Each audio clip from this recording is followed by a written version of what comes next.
Alright, in this video we're going to talk about capacitance. I want to talk about what capacitance is and how it's used in a capacitor, for example. So first of all, let's write the equation. So capacitance equals an amount of charge per unit volt. Well, what do these terms mean in an actual situ? Well, the symbol equation for a capacitor is this. Now, you'll notice that looks a lot like a battery, but the two lines are actually the same size. And this actually is a good representation. This is probably one of the symbols I like the most because it's a good representation of what a capacitor actually is. So if we draw this capacitor into a circuit, we can represent what's going to go on when we attach a battery to it. And hopefully you're aware this is the positive terminal of a battery and this is a negative. And this is a lot like an electric field situation. Like you've got two plates set up next to each other. And from an electric field perspective, you know that if we attach a positive charge here and a negative there, then we're going to set up an electric field between these two plates. And that's kind of what's going on here. So since this is a positive terminal, this is going to pull all the electrons down here and make this a really positive plate. The opposite is true of the other side. So the electrons are going to get pushed away from the negative terminal, and so this is going to become the negative side. And so as a result, what we've got here is a situation where we are storing charge, and that is dependent on the amount of charge that's stored per unit volt, and that's the potential difference, and this potential difference in this case is the potential difference provided by the battery, which might be 6 volts. So here we would say, okay, well the potential difference is 6 volts and we're storing this amount of charge which we could measure in coulombs should we wish. But we just need to look at now the unit, because the unit of capacitance is the farad.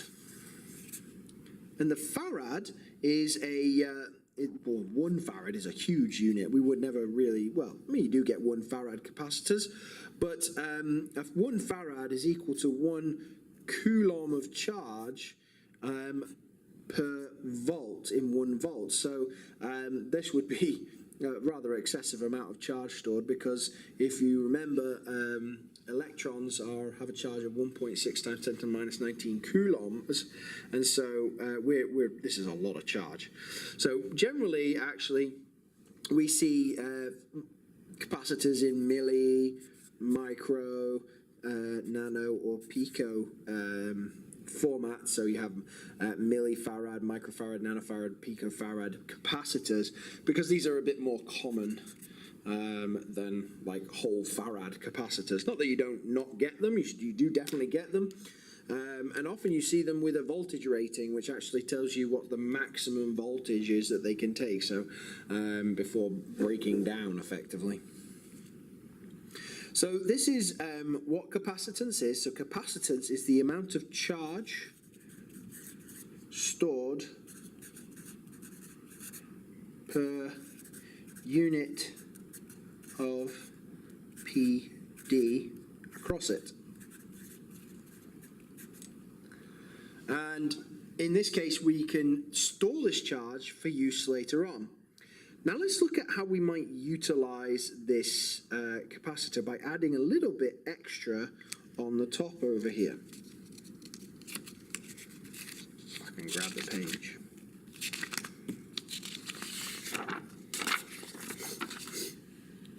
Okay, so let's put this in a more useful circuit. So here's the battery again. We'll stick with the original plan.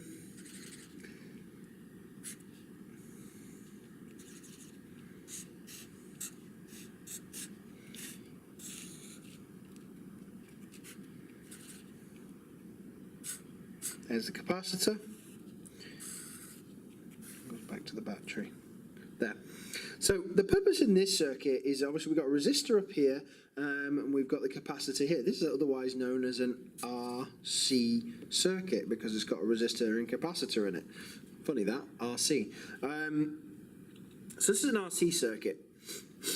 So the idea is that in this situation here, obviously the resistor is not being supplied by the battery. So in this situation, we'll build up our positive charge on this terminal as before, and our negative charge on this terminal. So what happens when this is fully charged? And this will charge almost instantly as soon as you plug in the battery to this capacitor. That's the great thing about capacitors. It will store as much charge as its capacitance allows. So it will store an amount of charge per unit voltage that you've applied to it, because that's the capacitance. And so it will store that charge. So once it's stored all the charge, what you can then do is you can flip this switch so that it goes from there to there. So you get this.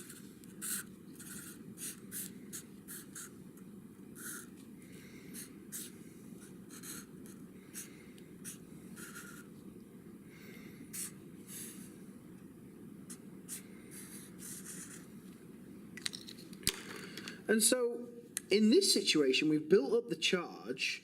So what can you see can happen now? Well, this negative charge over here is going, whoa, wait a minute. I couldn't get across this gap right here, but now I've been offered an alternative path. And so that charge moves through this resistor, trying to get to this positive terminal here to balance out the charge, just like a battery would. But it's trying to do that almost instantaneously. And the only thing that's stopping it from doing that at the moment is this resistor and the resistance that's there. So in this circumstance, the resistor is effectively acting to slow the current. But remember, current goes from positive to negative. So if you were to stick an ammeter on here, this would be the conventional current direction, but this would be electron flow. It's good to know in these circuits which is which, because you never know when you might get asked. So this is a very stereotypical example of an RC circuit and how it might be used to deliver charge. Now, depending on what you put here, depends on what you might get out. This might be a motor or a light. Now, a very classic example of a light bulb here is a flash in a camera. Ever wondered how you get a really quick flash and then it just turns itself off automatically? That's with a capacitor. So effectively, when the battery will charge, the battery of the camera will charge a capacitor, and when you push that button, it flips this switch and it runs that current. Really, all that charge flows really fast into that component to get round to the other side, and as a result, you deliver that charge in a really short amount of time, and you get a high amount of work done in doing that, and so it gives off that bright light flash that you've got there. Same thing with a motor in like a dryer. Be very careful in tumble dryers. They have these to actually get the motor started, because you need an initial charge to get that motor going. The motor won't just start on its own with a normal power. It'll need a quick boost to get it going, and this is how they do it. They install a capacitor. It's often a problem that goes wrong with tumble dryers. If you're a little bit of a mechanic, you might notice, you might have a look inside of a tumble dryer, and actually this is one of the most common issues that come up with tumble dryers, is their capacitor burns out. That's not saying that you should go and look at them, because they store charge, and if you connect yourself across these terminals and they've stored up charge, that charge is going to go through you. That's equivalent to an electric shock, and people have died from these. They also have them in microwaves too. Don't try and fix a microwave, because if you accidentally stick a screwdriver across these two terminals, all that charge is going to run through you, and that's game over for you. So there is some hazards associated with these uses, but they are specifically designed to deliver a very large amount of charge in a short period of time based on what you stick in this circuit right here. Obviously, the great thing about this is that you can just flick it back here, and then it will charge itself up again based on the battery, and then it will deliver that charge again through this circuit. And this is why these are really, really useful circuits, because you can effectively deliver charge really, really quickly to a component that you want to deliver it to. There's more to consider in this capacitance idea in terms of this, and we're going to have a look at these circuits in terms of how these work and how we can use them to determine, like, for example, resistances or capacitances for specific scenarios. But you also need to be aware that capacitance can be defined using the following equation, which is this one. Now, this equation is kind of based on the electric field idea that I mentioned at the beginning, where the capacitance is equal to the permittivity of the object. Now, what I mean by the object, I mean the dielectric that's in the middle. Yep, that's right, you heard me right. There's something called a dielectric that's in the middle here. It's basically just an insulator that stops the charge from jumping across this gap. It stops that from happening. And the permittivity of this dielectric, which would normally be quoted to you if you needed it, or if it was in free space, if it was in a vacuum, then you'd be the permittivity of free space. It would have epsilon naught. That's permittivity of free space, as we've seen in electric fields. So this is the permittivity, the ease of setting up an electric field in this in that material. So that's what permittivity is here. A is the area of the plates. So bear in mind, this is a flat diagram. If I was to take a kind of a three-dimensional take on this, I would have two plates that were kind of running side by side each other. And these are the two plates. And this would be the area that the two plates were, that was effective, and the A that's in this equation. D, just the distance between those two plates. So the idea is that we can actually use the concept of electric fields to determine the capacitance as well, because we're going to be able to store more charge if we have a greater surface area. That makes sense? We're also going to be able to store more charge if there is a smaller distance, because these guys are going to be attracted to each other. So this terminal here is positive, then you're going to get a lot more charge built up here trying to get across this gap to it. So when they're closer together, it's going up the capacitance. And obviously, the more permittive